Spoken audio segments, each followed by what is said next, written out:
ఖమ్మంలో తెదేపా పోరు దీక్షపై రహదారులు భవనాల శాఖ మంత్రి తుమ్మల నాగేశ్వరరావు మండిపడ్డారు.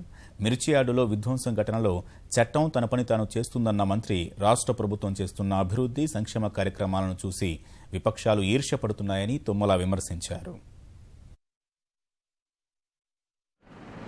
అంటే ఈ అరిష్టాలకి, అన్యాయాలకి, అక్రమాలకి, ఆర్తనాదానాలకి అన్నిటికీ మూలమైనటువంటి రాజకీయ పార్టీలు స్వతంత్రం వచ్చిన తర్వాత నుంచి పరిపాలించిన వాళ్ళే ఇవాళ 3 ఏళ్లకే అల్లావుద్దీన్ అద్భుత దీపం రాలేదు అని గగ్గోలు పెట్టడం అత్యంత విచారకరం, గర్హనీయం. వాళ్ళ చేతగాంతనానికి, వాళ్ళ పనికిమాలిన ప్రతిపక్ష పాత్రకి, వాళ్ళ యొక్క చావలేని విమర్శలకి, వాళ్ళ యొక్క దమ్ములేని రాజకీయాలకి ఇది నిదర్శనం. నేను ఎన్నికల్లో నిలబడ్డప్పుడు కృష్ణా జలాలతోటి పాలేరు నియోజకవర్గ ప్రజలు కాళ్ళు గడుగుతానన్నా.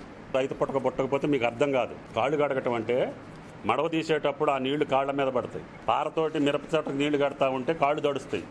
వీళ్ళ వల్ల వచ్చినటువంటి రౌడీలు రెచ్చగొట్టడం మూలాన అక్కడ అమాయక రైతులు కూడా కొంతమంది పాల్గొని ఉండొచ్చు. వాళ్ళు కెమెరాలకు చిక్కారు, వీళ్ళు బయటపడిపోయారు.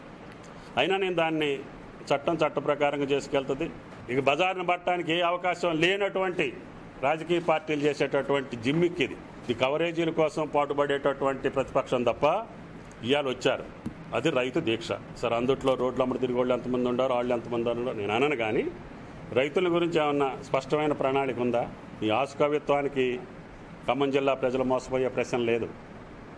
ఇక్కడ చాలామంది నాయకులను చూశారు. పిటిషన్ల వల్ల, ఈ కోర్టులకు పోవటం వల్ల, భూసేకరణ చట్టాన్ని ఆపటం వల్ల మీరు పైశాచిక ఆనందం పొందుతారేమో. కానీ ఈ రైతులకు నీళ్లు 3 నెలలు రాకుండా ఆపగలిగాం ప్రాజెక్టులని సంతోషపడతారేమో. కానీ మీ జన్మకు అది సాధ్యం కాదని చెప్పా.